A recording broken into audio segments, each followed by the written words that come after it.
Hi guys! Kale Vlogs here, and as you can see, naka-medyo pa-get up pa tayo ngayon because for today's video, I wanted to do a two-pop or duo-pack review of the Back to the Future Funko Pops. So let's get started. Okay guys, so now that I have the two figures here on the table, let's now actually take a deep dive into it. But just a quick backstory lang naman guys for for your information ko na how I got these figures. So for this one kay Marty McFly, I got this figure couple of years ago already. It was before pandemic and it's from Ayala Malls, Manila Bay, yung Hobby Stock Collectibles na branch nila doon. So I was able to buy this figure and parang nasabi ko noon, uy, ang swerte ko naman na nakahanap ako nito. Kasi alam ko na these figures are kind of bit hard to find, you could say na. Kasi nga, these are the first release pa ng mga Back to the Future na Funko Pops. Kasi, you know, recently, I don't know if it was 2 years ago or 3 years ago, and I apologize for the background noise kung may narinig kayong dumaan na tricycle.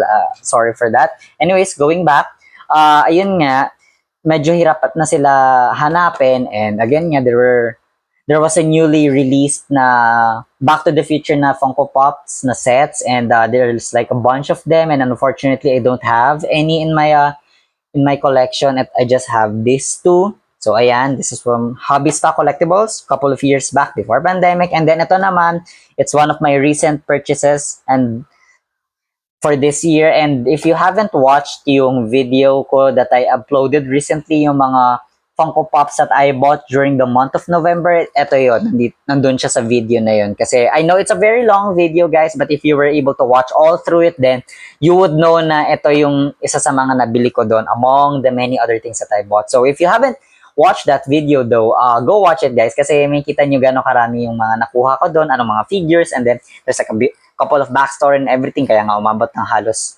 almost an hour yung video na yun. So I do apologize for that one guys.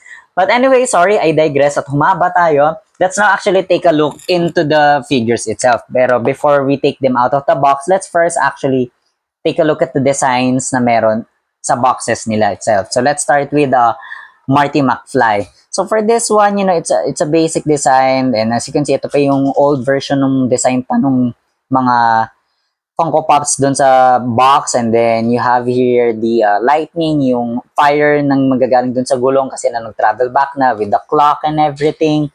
And then looking naman kay Dr. Emmett Brown, of course, it's still the same design. Hindi naman nila pwedeng iba-ibahin yung design kung part siya ng isang set and everything, so it's going to be different.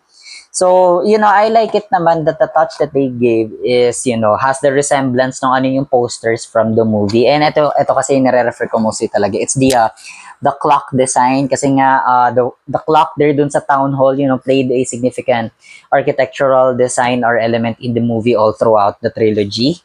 And ayun nga, it's basic. And then I do want to show you guys, ito yung nasa ilalim.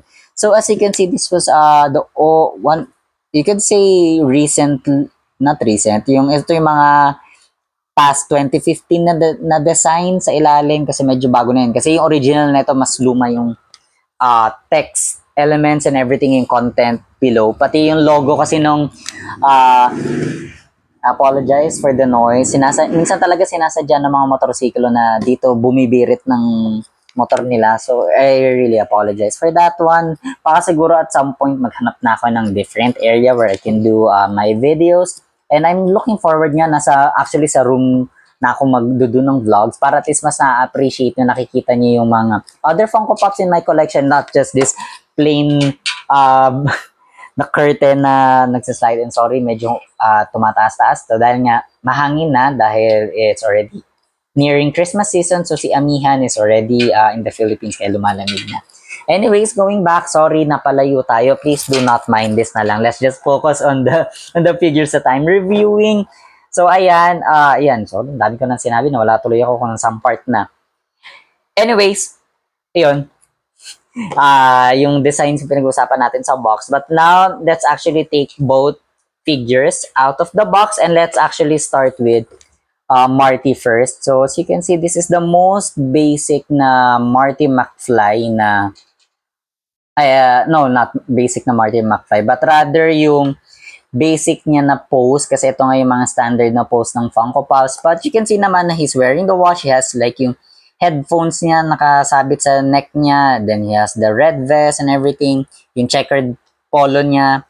And yun nga, overall naman, it's one of those basic Funko Pop designs. But they somehow managed naman to give the details as much as possible kay Marty McFly here during the time that they were creating the Funko Pops.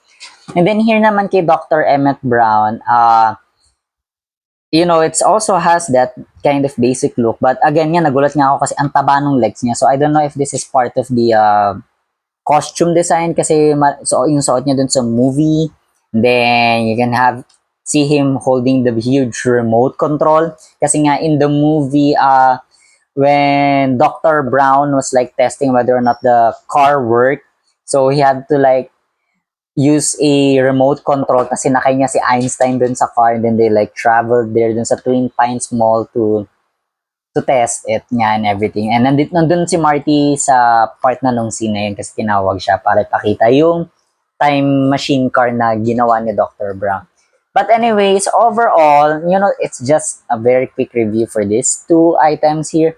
And I have to say, I'm very much happy naman na I was able to, get Dr. Brown. Kasi I have been looking for this figure for quite some time already. After I bought Marty McFly, naghahanap ako nun sa Shopee, sa FB Marketplace, and even some couple of resellers. So, medyo challenging siyang hanapin. And, I'm very fortunate na nakahanap na ako. And I think this is a re-released figure.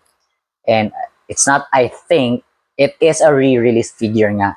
I was able to confirm it in my previous uploaded video nga kasi nga bago na yung ilalim niya na design. Ito na, which is the new instructions and explanation content with the new logo na ng Funko. So yeah, this is a re-released figure. And I think perhaps this was also a re-release at the time na nabili ko to. Possibly kasi nga I wasn't able to do or at least check kailan talaga originally lumabas tong mga figures na to. But anyways, guys, that's it lang naman for today's video, and I hope you guys enjoyed it. I really do apologize for the background noises and the design and everything, and unfortunately the dog is barking already, so it's kind of noisy. That's why I wanted to close off the video na rin, and it's not very long rin naman about this. I mean, it's just a quick review of two figures right here. Anyways, going back, I hope you guys somehow enjoyed this video. If you're not yet subscribed to the channel, please do so and turn on that notification bell para nga naman updated kayo sa mga uploads ko in the future.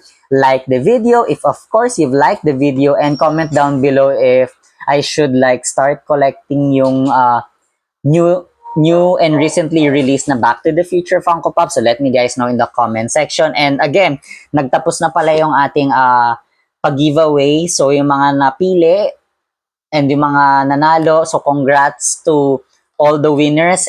If you haven't reached me out yet, please reach out to me para at least mapag-usapan na natin paano ko ipapadeliver yung mga napanalunan during the giveaway. But that's it lang naman guys for today's video, and this has been another episode of Kali Vlogs. Thank you guys for watching. See you guys next time.